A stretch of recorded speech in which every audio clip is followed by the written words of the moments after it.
Today on Dealcasters, we're joined by Jerry Potter, who's the founder of Done by Lunch Entrepreneurs and the host of the social media marketing talk show. He's helped thousands of content creators slash their work hours in half while actually growing their businesses through his groundbreaking Modcast system. Jerry's here to show us how we can transform your podcast from a time-consuming obligation into a high-leverage asset that works for you 24/7, so you can be done by lunch and finally have time for the things that matter most in your life. So welcome aboard, Jerry. We appreciate you joining us, man. Hey, Chris, Jim, great to be here. I'm excited to break all this down and talk products and the whole deal. It's awesome, man. And you know, I think what I really love to start with, because when I first came across you on the interwebs, this is the thing that really got me interested in a lot of your content. Can you please talk about sort of the origin of why you decided, you'd been an entrepreneur for a number of years, but why you had decided to go this route in terms of your whole system of, I'm going to call it time management, but I know that's an ugly phrase that we maybe don't use.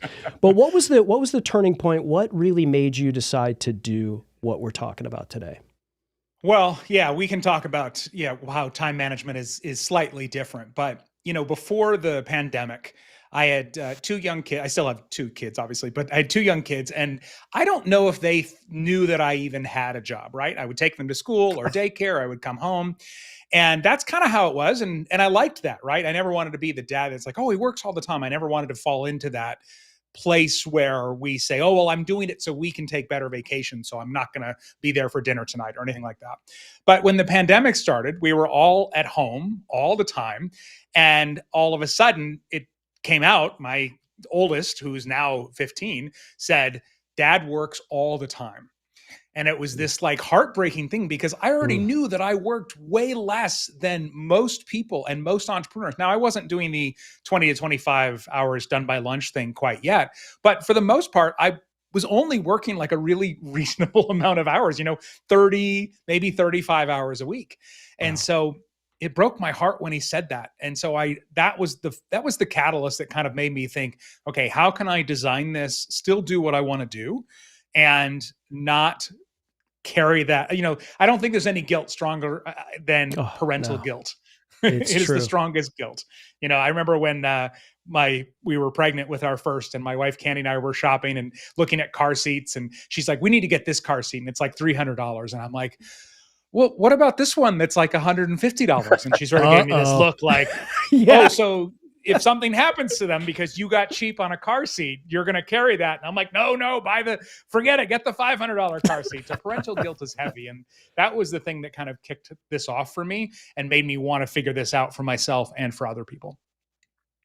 Oh, that is so, like, I feel every moment of that. Like, how much is your child worth? Is it worth an extra $50 for this chair? And then, like, not only that, but there's just a ton of different things. So I really would love to kind of break this down. But before we do that too, I think a lot of people, and not by fault of yours, but by fault of predecessors, our grandfathers on YouTube, when YouTubers hear work less, get more money, they immediately think there's a catch, right? They immediately think, why should I trust Jerry Potter, who's talking about I'm going to be done by lunch, when I've clicked on all of these thumbnails of these guys going, oh, I'm coconuts and yachts, and I've got, look at all the money I've made from just working, 2 hours a day, or working 3 days a week, or whatever the phrase is. Yeah. What would you say to somebody who is somewhat skeptical about your system? Well, so first I'll say there is a catch. Okay. There's absolutely a catch, and I'll tell you what it is here in just a second. But to go back to that idea of time management and time freedom, I do have to admit that I lied to my clients for years. I had clients and members that would say, how do you get so much done in so little time? And I've always been kind of like an efficiency nerd. I always want to make the most of my time.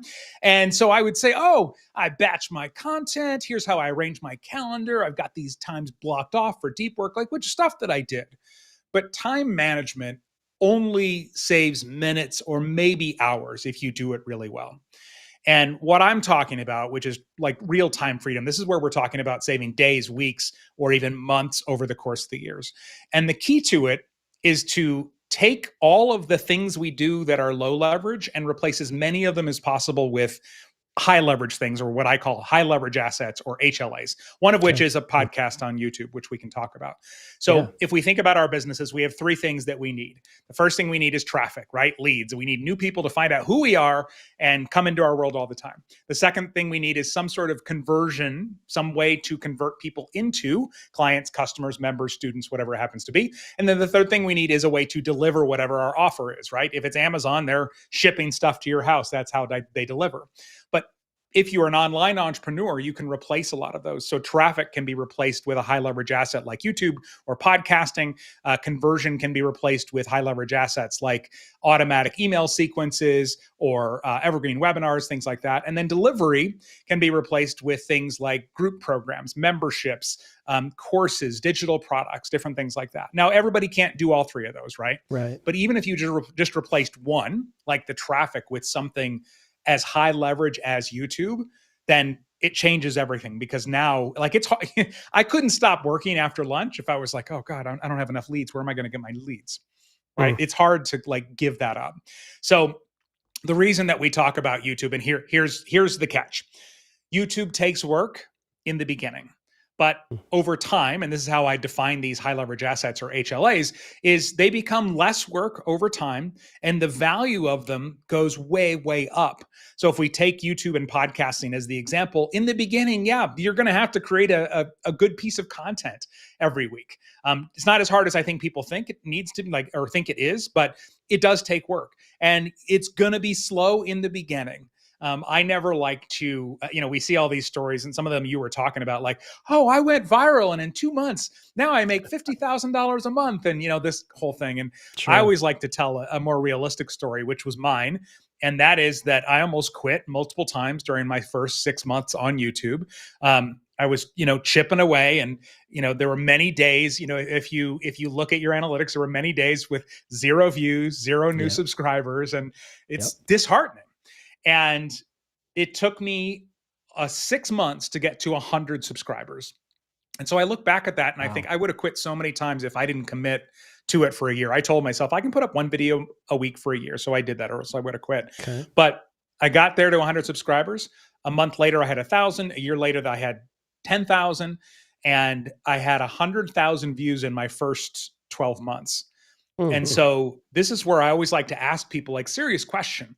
If you knew you could reach 100,000 people searching for the thing you do in the next 12 months, could you commit to 3 to 6 months of discomfort to get it going? Yeah. And the fact that it's hard is good, or else everybody would do it. Right. Mm-hmm. Yes. Excellent point. And so if we could sit here for a minute and talk about that, because I think when a lot of people, they don't have the, I guess, patience, right? But when you're powering through this stuff, your first 6 months, do you feel like for you, it was more about like getting the reps in and developing cadences and developing the type of content and, structuring your videos a certain way? Or maybe was it like trying to find what is resonating with people and figuring out like, okay, this is landing, so I need to navigate my content that way. So like in that growth period, Jerry, what was, what kept you going? Like I know you dedicated yourself, right? But there had to been some aha moments along the way in months 1 through 6 where you said, okay, this is sending me down this path, and so I'm going to keep going down this path. Yeah, I actually just emailed my list this morning about focusing on the right numbers. And so when it comes to podcasting, I say, in the beginning, focus on uploads, not downloads. Like, are you publishing? Because that's where it has to start. When it comes to YouTube, focus on, if you're a business owner, focus on leads, not views. And that was kind of what it was. So I did get discouraged a lot during that first 6 months. But then I realized it was because I was looking at the wrong numbers. And these are the numbers that none of us will see in our YouTube analytics. But when I looked back, I realized I got my first paying client from YouTube when I had 17 subscribers. I think I was 11 days after I published my first video. So There were Wow. moments like that that kept me going. By the time 2 months had passed, I think I was at 28 subscribers. Woo! But I booked 2 paid speaking gigs, not Wow. because I had a big channel or a lot of views, but people saw me and saw that I knew that I was what I was talking about and that I had something unique to say. And so what I always kind of tell people is don't look at your analytics. They'll drive you crazy in the beginning. Just Yeah. look at those other types of numbers. Look for those other signals. And then no matter what, you're going to get better podcasting as well. You're going to get better at talking about your thing. You're going to get better at creating content. You're going to get better at, at selling. You're going to get better at all of these things just by, like you said, putting in the reps. And one more thing too, before I did this, sometimes I don't think we all realize like how lucky we are now. You know that Target sells, as does Amazon, obviously, but sells lighting and microphones and Stream Deck button pushers, all these different things, right? Yeah. Before I got into being more of a content creator like this, I worked as a radio personality for 20 years, and I had to have. Oh yeah. I guess that's not so much in my bio anymore, but yeah, my wife and I hosted a morning radio program. Nice. And so we had to have a company decide to pay us. They had to have a deal with the FCC here in the US, right? The government body that regulates transmission. They had a 100,000 watt signal. They had to go out and sell this, sales team had to sell ads. Like there was all this stuff. And then when the company decided they didn't need you anymore, they could just say, bye-bye. And so my wife and I, we worked together. We got let go 3 times in 5 years near the end, with economic changes or format changes. Ratings were good. We didn't do anything scandalous. They're just like, sorry, we're going in a new direction. Bye. And once we became parents, that got really scary to lose your, both salaries, health insurance, like everything. Wow. So I think back to what was required to be a content creator then. But now any of us can go on to Amazon or even in our local stores, get the stuff and create media just all on our own. And it's even gotten better in the last couple of years with editing tools and things getting better. Yeah. It's tough for me to hear someone complain about, like a streaming platform. Oh, like this streaming platform, I can't believe like it did. Are you serious right now? Like, you just told that story about being in broadcast radio, and I can't tell you how long I've spent, over the years trying to record something, sort of back in the day or making music, and sticking in 52 floppy disks into my computer and things like that. It's just like, we live in an incredible time where you can do this creator economy. And sort of back to what you're talking about with YouTube, I think, do you feel like when people, and you work with a lot of people, in training and coaching with YouTube and being involved in their journeys as well, do you feel like a lot of people get stuck because they're trying to achieve this monetization, right? And they think that once they cross the 1,000 subscriber, 4,000 watch hour mark or whatever, that all of a sudden, they're going to see, the Brinks trucks are going to be backing up into their driveways and they're going to be seeing all of this money, and that this is what they're going to do is to become sort of pro YouTubers, and that this AdSense money that YouTube is going to provide them like a way to live. Do you feel like that's part of the problem, is that people aren't looking at KPIs like you're talking about, like I'm a speaker and this is going to get me more, gigs here, or I'm an author and I'm going to sell more books or courses or whatnot? Is that where things get convoluted? I think some, but less so for your audience and my audience of entrepreneurs and business owners. One of the things I'll tell people and say, oh, I want to be a YouTuber. The only time I ever refer to myself as a YouTuber is with kids, because kids think it's cool, right? Yeah. Otherwise, I never say I'm a YouTuber. Right. So for me, and the thing I like to remind all of us of is we don't have to hit 1,000 subscribers. We can literally monetize in our first podcast episode, in our first video, because we already have our own offers to sell. They say in podcasting, it's like, oh, as soon as you're getting 10,000 downloads per episode in the first week, you can earn a full-time living. That's a lot of working for free for like years and years and years. So what I tell people, first, you can monetize, but it's not like, I got my first client with 17 subscribers, but it's not like, oh, quitting my job now, here we go. It was one client, and I think I did a few hours of consulting or something like that. But the thing that I think really holds people up is just simply that the ROI is not there fast enough. And then the other thing I found from a lot of the clients that I work with is it is really scary to put ourselves out there, right?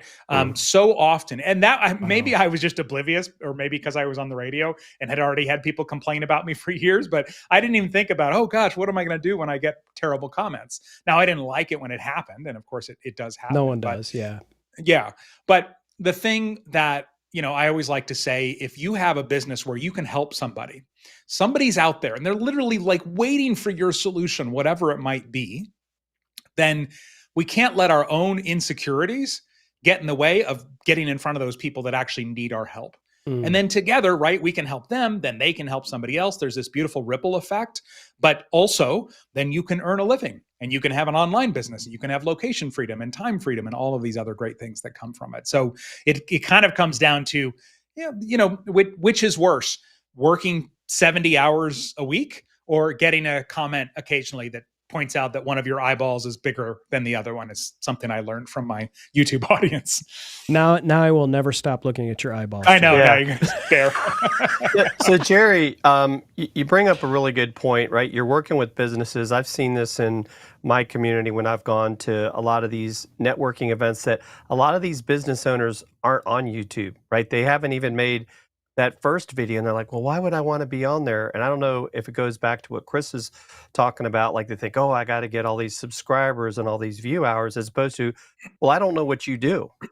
So if you educate me, right now, I start to get an idea, because I'm searching for, how to fix this or that. And all of a sudden it's like, oh, this person's actually in my backyard and they've just showed me their expertise. Do you see that a lot? Do you think it's that, like you said, it's they'll go on a Facebook, post, but they don't think about, this is a search engine where people are looking for what you're offering. What do you think the disconnect becomes? I think there's something to that, but it's also, even though we talked about how, we all carry HD 4K video cameras in our pocket, right? We all have the gear. The tech is not nearly as complicated as it used to be, but it's still a higher, barrier of entry than just posting on Facebook or posting on Instagram.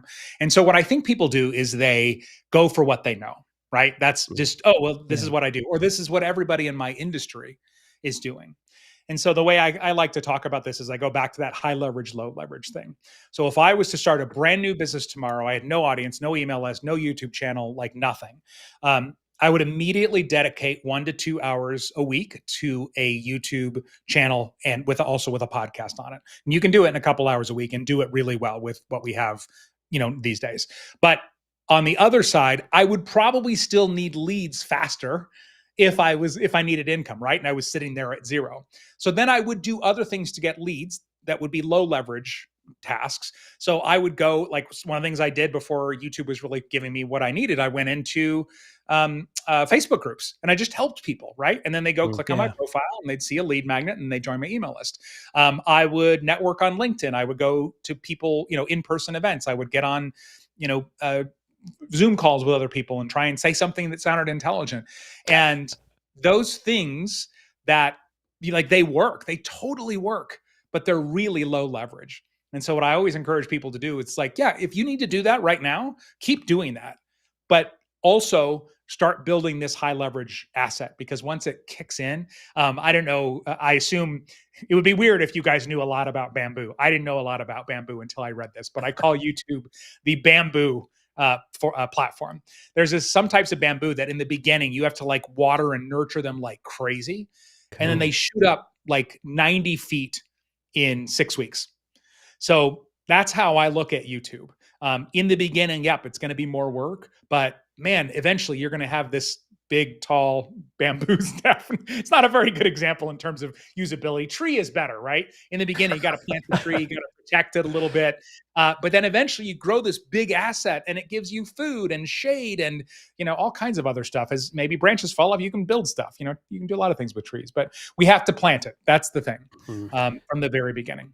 You said 1 to 2 hours a week. And that just feels just inordinate, like super low to me. Like I when you started to say 1 to 2 hours, I was like 1 to 2 hours a day. And I'm thinking to myself, okay, that makes sense. 1 to 2 hours a week, Jerry? That feels like, a focused 1 to 2 hours a week feels like not very much time. So feels like I rented a Lamborghini and I'm just telling you, I'm making one of those where's my videos where- coconuts and yachts on this, Jerry? That's fair. That's fair. I recently gave a talk at the Social Media Marketing World Conference that Jim and I were talking on the pre-show that he's been many times. And the last part of the talk, which was about podcasting on YouTube, was in about an hour a week. And at the very beginning, I was like, how many of you are skeptical about this? And almost everybody's hand went up. I was like, okay, good. It's my job to show you otherwise. But there's two pieces to this. Okay. Number one is, and I say this as a recovering perfectionist, we do have to let perfectionism go. We think, like, we have this perception of what YouTube needs to look like, depending partially on what we watch on YouTube. One of the biggest problems with all the platforms, TikTok or anywhere else, is that we see literally when we log in the best content being produced in the entire world. Yeah. And we think we have to do that, right? Because it's a curated feed. Here's, when TikTok started, here's the best dancers in the world, right? And then it evolved and all this different stuff. And so YouTube did a big study last year to find out what exactly made for a satisfying YouTube video experience. And they did this partially around the idea of podcasting being on YouTube. More people are watching YouTube in their living rooms now, on their couches. They're watching longer form content.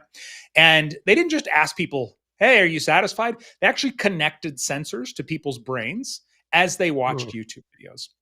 And one of the things that they found was that the viewer feeling an emotional connection with the thing that they were watching or the person or people in the video always trumped any sort of technical quality, fancy editing, anything like that. Found that the only time that editing in a certain way improved the satisfaction of the viewer and watch time and all that other stuff was if it actually improved the emotional connection.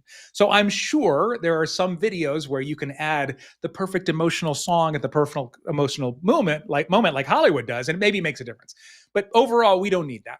So if you want to do this in 1 to 2 hours a week, I mean, I look at it as, let's make one search optimized video per week, something that people are looking for, that your audience is looking for, the people you want to attract. Literally just help them solve that problem in the video, nothing more. It can just be you talking to the camera. It doesn't need to have a lot of fancy editing. I don't mean just like go live and stick with that. Take a cool like transcript based editing tool that we have these days and actually go through and tighten it up at least, but make that, put it out there. And I really think that that's all it takes. And that's a lot of what I was doing in the beginning. And that's literally doing one video a week. Now, if you want to be even more efficient than that, and again, I'm a recovering perfectionist. I'm also an overthinker. So I know all about how to take anything and make it 10 hours, take 10 hours.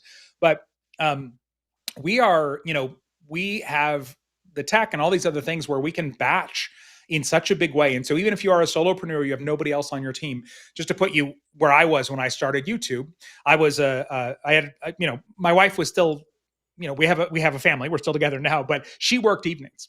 So I was basically working full time, 2 young kids. I think my oldest was 7 at the time.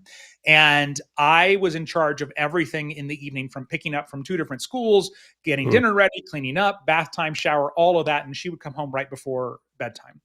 And so even with that, I found a way to put out a video every week. And the workflow was basically when I had some free time after the kids went to bed, I would plan my videos. Once a quarter, I asked my wife to take the kids somewhere for a few hours on a Saturday. I didn't own any lights. I stood in front of a window and hoped it was cloudy. We lived in Seattle at the time, so there were a lot of cloudy days. There so that you worked go. out. And I filmed 15 YouTube videos in a row. Wow. Then Did you change your shirt? No. I even talked about that in some of the videos. I was like, look, if you are here for the fashion, you are on the wrong channel. Now, it wasn't like now. Now I mostly wear superhero t-shirts, which are a little more defined. At the time, it was just a gray polo. So, but I was like, look, if you're here for the fashion, this is not the place for you. And then each week because I was mostly making social media videos and they like to change things every 10 minutes, I would edit the video usually a night or 2 before it came out just to make sure it was still up to date. And then I would publish every Thursday. So if you decide it's important, then we find a way, right? And we make it happen. Now, Jerry, you've seen a lot of changes with YouTube over time, and I guess sometimes we're seeing this like, oh, you got to do shorts. It's all this short attention span sort of stuff. Do you think that that's important, or do you think you should still focus on, you want to call it the longer form content? And what is that number? Is it a 10-minute video? Is it a 20-minute video? Do you think there's like a magic number that gets people attracted to your content? Yeah. So let's talk about the length first, because I was just looking at my numbers yesterday, and the top two videos that I've put out in the last 6 months, one of them is 5 minutes long and one of them is 24 minutes long. So there is no, perfect length. And people hate this answer, and I would hate it too. How long should my videos be? Well, as long as it needs to be to deliver the transformation or the answer that you're promising in the video, right? That's it. As far as shorts go, they are, they get a lot of attention, but you talk to a lot of people on TikTok. It's really hard to do lead gen on TikTok. And shorts is the same way, because you're literally swiping through. And even if maybe you love the video, you click that like button, you commented, 3 videos later, you probably don't remember whose it was. Right? Shorts can be up to 3 minutes now. So if somebody's who's literally swiping, because that's all the time they have, is willing to sit through a video that long, maybe you can make a bigger impact. So I tell people, go all in on the long form videos. YouTube now officially calls them VODs, or videos on demand. My friend Jessica started calling them pants. So we had YouTube shorts and pants. So internally, I like to call them YouTube pants now. But that's where the attention is. That's where people are going and what they're watching when they can't find an answer on ChatGPT. They're going to YouTube to look at this stuff. Interesting. So, okay, so let's talk a little bit about the crafting of that content, because we're talking about the length of content, and then not necessarily the medium, shorts, long form, landscape, portrait, whatever, but more like I was today years old when I found out that you were doing a morning radio show with your wife. Is there a jingle like Jerry and wife in the morning? Oh yes. Or? Oh, there were many jingles over the years. Amazing. What did you learn from the maybe the psychology of radio programming? How are you applying that to what you're doing now? Because those that have come from broadcast know that there are cadences and all these things, but there is science behind a lot of that stuff. Pattern interrupts and the structure of things. What did you learn maybe from that broadcast that you're applying to what you're doing on YouTube? Well, first of all, you're absolutely right, because there were literally, if we couldn't hold attention in radio, there were millions of dollars in ad revenue on the line. Yep. And so maybe I shouldn't have told you we got let go 3 times in 5 years, because it sounds like we weren't good at what we did, but we did. And we were very successful. We did 15 years of radio. But to just give you an idea, we had to create 15 hours of content a week. That's not counting songs and commercials. So when we're now thinking, when you say, oh, how can you create a good piece of content an hour or 2 a week? It's like, well, because you used to have to create 15 hours worth of content. But the main thing that I took from radio is the way that we approached our content. And we didn't look at it as, one big piece of content or even individual pieces of content. We looked at them as pieces that kind of worked together. And so in our radio show, when we plan out our show, we would have what we call them modules. Sometimes on TV, you'll hear them say, in our next segment, organic pizza snack that your tweens will love, or whatever it might be, right? But we called them modules, and each module had a different job for the show. So of course it was supposed to be entertaining and have people listening, but one module's job was to get new people to listen, right? And so that might have been like a big giveaway that we ran TV ads or something for. Another module might have been designed to get somebody to come back and listen later that same day. Another one to get new people engaged. Another one to get people to come back and listen again 2 days later at the same time. So each module had a job, and then together they became this powerful, overall brand. More content on the air, more content online, and more content offline. So when I decided to start podcasting for my business, you guys have probably seen that stat that 99% of podcasters don't make it to episode 21, I think it is. Oh, have you seen that? Episode 7. Well, 90% don't make it to episode 4. And then, so they say if you make it to episode 21, you're in the top 1% of podcasters. And so traditional podcasting doesn't work. There's been a lot of, and I love this industry, but there has been a lot of people that have been sold a dream, build a great show. They'll come. I'm in a lot of Facebook groups about podcasting, and people will say, oh, how do I, what do I do? And people will say, well, until you've published 100 episodes, just keep focusing on the quality and it'll all come together. But unfortunately, traditional podcasting doesn't have a discoverability piece, right? Very few people are going to be mentioned in Forbes or make it on a new and notable chart on Apple, especially where we are now, right? Maybe 10 years ago when there weren't as many shows. So, Right. So we just, my wife helped me plan the first kind of podcast I did for my business to be on YouTube. And we didn't look at traditional podcasting. We went back to radio and we built a show out of modules, which we now affectionately called Modcasting, which I love that you had the word, this made up word that means a lot on the movie poster, or whatever you want to call it for this episode, right? So it's called Modcasting, and it's module-based podcasting. And it's the same premise. Each part of your show is designed to do a certain thing that creates a bigger show overall. And the quick rundown I'll give you, there's 5 core modules. Is it okay if I break it down? I don't know how we're doing on time. Oh, yeah. We're absolutely fine. Got all the time in the world. Okay. So we customize the shows. You have different modules depending on what your goals are, your objectives as a business. We primarily work with business owners, not hobbyists. But the 5 core modules are essentially these 5 modules you're going to have in every show. The first one, actually, before I tell you what they do, just is the whole idea is that they're designed so your episodes, and you could apply this to videos too, become a complete marketing funnel all by themselves. So the first module we call the confirmation module. And a lot of podcasters, the mistake they make is they assume that when somebody lands on their episode, they already know what it's about. I don't know about you, but I add my episodes to a queue. And so sometimes I'm out hiking and a new episode comes on. Like, you got to tell me what you're going to talk about. But more than that, we go deeper. It's more than just a hook. The confirmation module is designed to help somebody, like, not only want to listen to the show, but like really lean in, like make it relevant for them. How is this going to change their life? So we don't go, in this episode, we're going to do this, and then we jump right in, right? We talk about it a little more. And this does a couple of things. One, it makes it so that they hopefully listen closer. Maybe it's the one that they stop multitasking and they listen when they can pay more attention. But also, if we get a little long-winded in the middle or go on a tangent or it gets boring or, whatever, they might stick through that part until we get back to, the thing.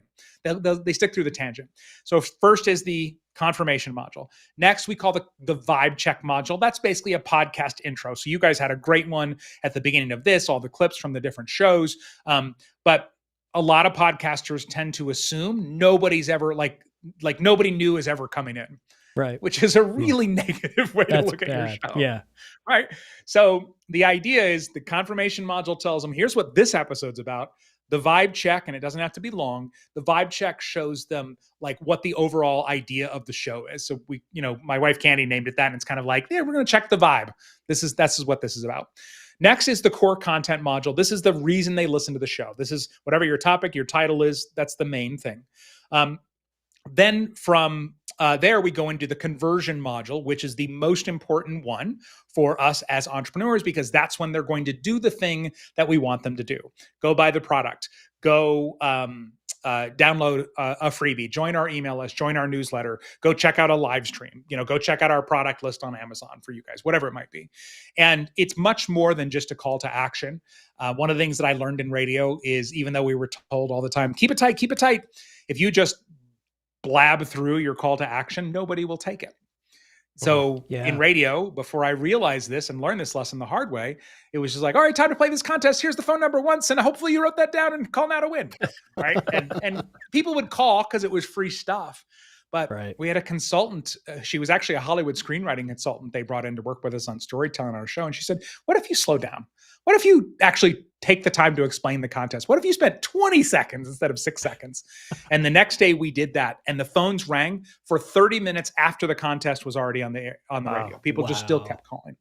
So what I always like to tell people, in whatever you're doing, when you are getting to your call to action, let go of this idea that everyone is going to leave if I do the call to action. Okay. First of all, you're probably 90% of the way through the show. And even if 90% of the people leave, but the other 10% of the people actually do the thing that you want, that's a win. And the 90% aren't bad. If they made it 90% of the way through the show, they enjoyed the show. So we have to get away from this. All right, that's today's show. And if you want to work with me, check out the show notes, right? And actually take the time to get them to do that. But we do want people to not leave, right? We want them to not bail. We want them to listen to it. And so that takes us to our 5th module. So we started with confirmation, the vibe check, the podcast intro, the core content, which is the main content, then the conversion module. And then the last one we call the TSL module. And that stands for one of the ratings that we had when we were in radio. First, we were rated on how many people listened, and then we were rated on how long people listened. And so it was short for time spent listening. So in the online content world, that would be, watch time, watch hours, things like that. And the TSL module does 3 things, and it's my favorite module. But what it is it's a standalone piece of content at the end of the show, but it's still related to what you just talked about in the episode. Because if somebody comes in and they're listening to the episode because they want to find out about how to start a podcast, and at the end you're like, and by the way, if you want to learn email marketing, I've got this other thing, or here's a tip about email marketing. That's not who's there, right? So it's a piece of content. It can stand alone. So it keeps people listening to the whole show because you tease it at the beginning. Make sure you stay until the end because I've got this bonus tip about XYZ. Then you tease it again right before your conversion module. So they listen to the conversion module, also increases conversions. Nice. And then it's designed to be pulled out and be turned into a YouTube short, a TikTok, a Facebook or Instagram reel, or a LinkedIn vertical video. It's the only format on social media that actually reaches people who don't know who you are yet. And so again, to recap, the title of the show obviously gets them to click, gets them to listen to the confirmation module. Confirmation module gets them to listen to deeper and listen to the core content. Core content then is followed by the conversion module. More people listen to that because of the TSL module, which also then becomes a new piece of content that sends people back to the episode. So it becomes this funnel all by itself. And there's more to it than that, but that's kind of the general idea there. So Jerry, so you bring up a really good, I love, first of all, the modules. But Chris and I, and we won't name names to protect the innocent, we see people that I almost feel like when they get to that part that's the TSL, instead of doing the TSL, they're like, go watch my next video, and you get pissed because you just sat through however many minutes thinking that they're going to tell you something they talked about at the beginning, and they don't actually do it. Yeah. You just lost your trust. Yeah, that's a good way to literally destroy the most valuable thing you have with your audience is trust, and especially a new viewer. So yes, if you say you're going to do something at the end of a video or an episode, do it in that episode. Now you can still tease something else afterwards. That's a very effective, when's the best time to get somebody to listen to another one of your episodes? While they're already in their podcasting app or they're already on YouTube on your channel. But no, don't do that, because that pisses people off big time. Thank you for bringing that up, Jim. That whole modular thing is so money, and so the confirmation, right? I always called it. I learned this from Kirk Nugent. Station identification, right? So we're going back to broadcast television, I guess. Like, when you get on a plane and you sit down, you're going to hear that boom boom. This is flight 777. We're headed to Akron, and if you're not supposed to be headed to Akron, what do? You get off the plane, right? And so in the case of you're out for a run, and then you've got a podcast coming up, and all of a sudden these people are talking like you already know them, and they're just hanging out talking about nothing. And you want that mental sort of, here's what we do, here's what we're going to, provide to you, and here it comes, and get right to it and not do the chit chat and that whole thing. But the TSL piece for me is like, this is, when I work with clients, we talk about intentional interrupts. So, we're going, they're doing their show, but like, it'll be something like, if there's one thing you remember from this podcast, it's this. Or if you've got a pen and paper, I need you to write this down. Like, things like that are like, your brain just goes, it's like picking up the needle on a record, or something like that. And, for people like me, a video editor, I know this is, boom, this is the money clip, right? And so that TSL feels like not just that, but like, to your point, these are people that have listened and watched all the way through to this point. Like, this is, You've got them here. These are your super fans. These are the people that you're like, here's a hill, we're walking up it. Come on, and they're following you up a hill. I love that whole the thinking process through that, and that was the broadcast stuff that kind of brought you to that moment. Your history there. It's modified because the radio show was more about entertainment. But that was kind of what inspired the idea. Because when we went to start, my wife, like I said, my wife helped me. That's why I say we. But we went to design this first show for entrepreneurship and for YouTube's too. We designed it in that way. Like, okay, how could we piece these together? And then as time has gone on and I've learned more and things like that, and now I teach this stuff, that's when we kind of realized, oh my gosh, this is a whole marketing funnel. Everyone's over there on TikTok trying to get somebody's attention for 6 seconds. And we can put out these longer form pieces of content, pull a piece out of it, and get somebody to go through the whole funnel in that way. And sometimes they don't. Quick story. I have I had a clip that came out of one of my episodes. I had a guest on, and we put it up on all the short form video platforms, but it went out on Instagram and it did really well. It reached over 22,000 people. Wow. I don't have 22,000 followers on Instagram. I have about 4,000 or something like that. In fact, that reel only reached 312 of my actual followers. But this was 22,000 people who didn't know who I was yet, seeing a clip of that podcast. And some of those people watched it, and then they went and listened to the full episode and kind of went into the funnel, if you will. But I had one woman who signed up for one of my programs, and she, I always ask, hey, where did you hear about Jerry Potter? And she specifically said, I saw an Instagram reel with you and this other person in such and such. And I was like, oh, cool. That, it's working. Then when the first time I talked to her, I said, so you saw it and then went and listened to the episode and then kind of where'd you go from there? And she goes, oh, no offense. I've never actually heard your podcast. I just saw the clip, went to your profile. I looked into you and then I signed up. And so that's the story of how my podcast made $1,000 from someone who never even listened to it. Nice. So, but if you're putting the right stuff out and then that kind of stuff can happen, which takes us back. This is high leverage, right? It doesn't get any more high leverage than this. These pieces of content that are out there doing what you need them to do 24/7. So someone can find me, get a solution to their problem, find out how to work with me, and then sign up to work with me in that same day.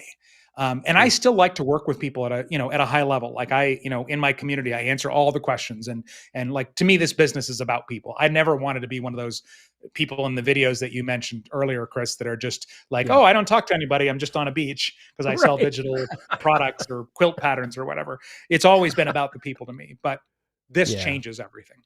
Well, and I love the point that, this longer form piece can be broken apart.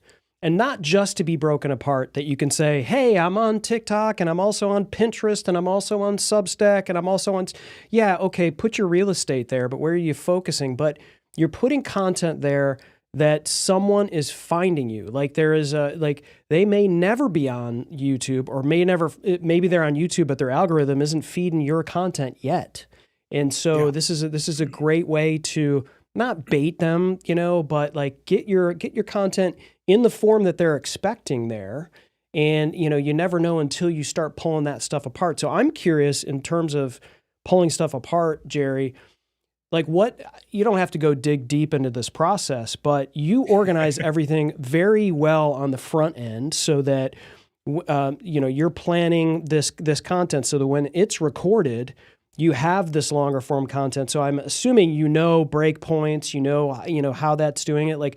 What's your, is it Descript? Is it how are you doing it? Do you have somebody else that's doing it for you, or how does that work for you?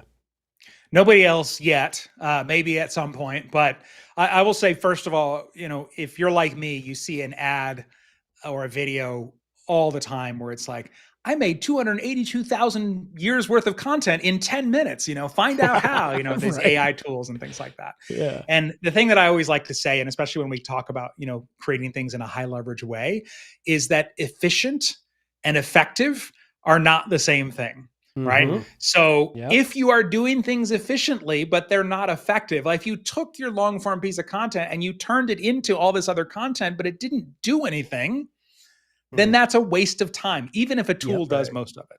Thank So you for saying that. I got it. Like, you are preaching to this member of the choir for sure on that. well, they all keep one-upping, right? First, it was like 20 pieces of content in 10 minutes, and then it was 500, and now it's like 10 years worth of content in 8 seconds. So look at this big pile of mediocrity that we gave you for subscribing to this. Yes, exactly. So my main thing with the approach, and I stopped calling it repurposing, I've started calling it multi-purposing.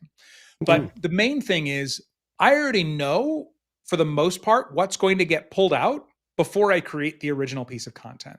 And that's the beauty with this TSL module, is it's already designed to be its own piece of content before you pull it out. Even at the end, if you want to say, if you like that tip, make sure you follow for more. Like, that piece of verbiage works in podcasting. It works in YouTube, even though YouTube is subscribers. It works on TikTok. Like, it works in all the places. And so you're being intentional about it. And sometimes that piece you pull out is even stronger than the original piece of content. With traditional repurposing, most of the stuff you pull out is not as good as the original piece of content. And so that's our main approach. But, you mentioned tool-wise, it starts with, yes, knowing exactly what you're going to do, like ahead of time. And then Descript is the tool that I use. I say Descript is the greatest invention since the iPhone. I have a blog post about why Descript is so great at whydescript.com, whydescript.com. But it is they have tools in there where I can go into my podcast.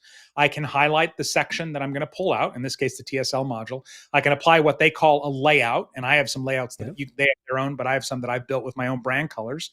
And within 3 seconds, it can reformat it to be vertical with my brand color captions right in the middle and a logo in the corner if I want. So yes, modern tech is a big part of why this has all gotten so doable now. In a way, I mean, like, half the stuff I teach, I couldn't have done 2 years ago because it would have taken 10 hours a week, just like you said. Yeah. That's incredible. And so let's talk a little bit about, all of this stuff has helped you streamline and scale what you're doing, but you're doing it for personal freedom. So can you maybe, you don't have to, you can get as personal as you want to get on this, but you're a family man. What does implementing this method do for someone like you? Well, I will say, I think in the intro you said, to do things that are meaningful. And I kind of started off with that message. And then somebody was like, well, what if I just want to binge watch, Love is Blind, the reality TV show? And I'm like, oh God, whatever brings you joy, that's fine. That's totally fine. And the idea is not that you have to be done by lunch. Some people do their best work between 1 and 5 a.m. or whatever it might be. But the idea is you have time for the other things in your life. And so for me, it started off just trying to change that perception of, dad works all the time. The next thing that I invested in was my health. I was not, as a lot of entrepreneurs do, I was not paying attention to my health very well at all. Now I hike 5 days a week, lift weights a couple of days a week because I have time, and I listen to podcasts and things like that too. More time with family. We have location freedom. So like in 2021, we went on the road for 6 months while the kids were doing remote school anyway. Wow. 2 summers ago, we went to Australia, New Zealand, and Japan for 6 weeks. Last summer, we explored the Western United States and Canada. This summer, we're going to Europe for the first time. So those are some of the things that it's made possible. Outstanding. For me. And it's part of what makes it all worth it. But I also sort of have this personal mission behind it too. I really think, especially with the current chaos in a lot of the world right now, entrepreneurs are improving the world more than anybody. And I know there's so many people out there that have something that can help somebody else. And so I kind of want to make sure that they can do it before they burn out. And if we start building our businesses with these low leverage tactics, like going in Facebook groups and waiting for the post where they say, you can promote your stuff in this thread and 250 people do, or, that kind of stuff, you're going to burn out before you have the chance to help that person that really needs your help. And so that's kind of part of my mission, is I want to help entrepreneurs build in a high leverage way. That's why over 90% of my content is free on YouTube and the podcast and stuff like that. And it really makes me happy to see that happening and getting away from this, it's not that people want to hustle. I think some of that culture has died down, but they feel like they still have to. And I want people to know that they don't, if they start building in a high leverage way, even if it's a couple hours a week. Yeah, and I think a lot of people don't realize it until it's too late. right? Until, they've got, like I said, health issues, or even worse, they're on, like their third spouse or, estranged, kids or whatever. It's like, if you're getting into this thing, you can prevent a lot of that stuff so that you can live life on your terms. And this has just been outstanding. I know we've sort of left the chat in the lurch, and I certainly don't want to do that. Florence is saying, say that again. Efficient and effective are different. Yeah, that's definitely a mic drop moment. That might make a clip. I'm thinking maybe later, Jerry. With the script. Yes, exactly. Yeah. Tag me, release it as a collaboration. It'll reach more people. Oh, exactly. So I want to be sure that we're, because there are people here right now that they're just listening, or maybe they've come in late on the video. I want to be sure that they have an opportunity to land where they want to land. The website is donebylunch.co, and we've got that on the screen here. Look at that nice plaque, and you've got that plaque behind you as well. When did you cross that 100,000 mark there to get that plaque? 2021, but I tell people all the time, like I have it there because it's obviously good authority and social proof, but it's not about the plaque. The plaque is mostly foam. Really? I would give up the plaque in a second, as long as I got to keep all the people that I've been able to reach and help. Now, again, I'm not like, oh, who needs a plaque? Like, it's kind of cool, but at the same time, it is this foam thing that they send you, and the impact of YouTube is so much more than a plaque. I always tell people the plaque should not be your goal. If you get there, awesome. But so many cool things are going to happen before you get there, hopefully. That's awesome. And of course, the podcast, ladies and gentlemen, is donebylunchpodcast.com. I learned a little hack. I shared this with Jerry earlier. Follow him on LinkedIn as well. He's a great follow on LinkedIn. I learned this little hack for those of you who have podcasts and audio podcasts specifically. Episodes.fm. You put your this is free. Jerry went in and said, how much do I pay you? And they said nothing. You put in your RSS feed, which everyone gets when they create a podcast, and it creates this really cool website where someone in less friction, I believe, was the comment that you said, because that is the biggest deal for podcasting right now, is creating less friction, and for you to say, here's my podcast, here's the link, and then they go and they can just be off to the races and listen and or watch. And so podcast episodes.fm was the hack on that. So, Jerry, this has been awesome, man. Is there anything else that we've missed on this? I feel like we went in 17 different directions, but you absolutely landed the plane on this. Is there? I'll give you the last word before we sign off, sir. Well, two things real quick. So one, if you want to learn more about the whole idea of modcasting, because I kind of went through it quickly here, but we have what we call it a 2025 podcasting deep dive, but we basically show you how to make a modcast. It's free. You can go to quitpodcasting.com because we think you should be modcasting. So quitpodcasting.com to check that out. And then the last thing I'll say is, with any of this stuff that you're going to pursue, don't take anything that we talked about today and go say, all right, I'm going to throw a video on YouTube like next week. I like that. And I like the romantic notion of just start. But the truth is that I think all of us need to decide that it's important or decide that it's not. And if you can't decide it's important, it's probably not. And if you do believe it's important, then allot the time or invest in whatever you need to invest to learn how to do it better, or whatever it might be.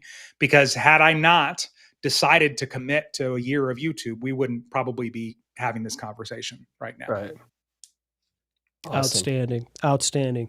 I've always said, I used to, for years as a podcast coach, I would be like, come on, you got to got to put in the reps, Then eventually you just realize this person hates doing this. They don't love, and nobody wants to hear or see someone that doesn't love what they're doing, So, you have to find your place in this thing. And Jerry, this has been outstanding. Just tons of value. Thank you for making our show better today. And for those of you who are still watching, don't fear the gear.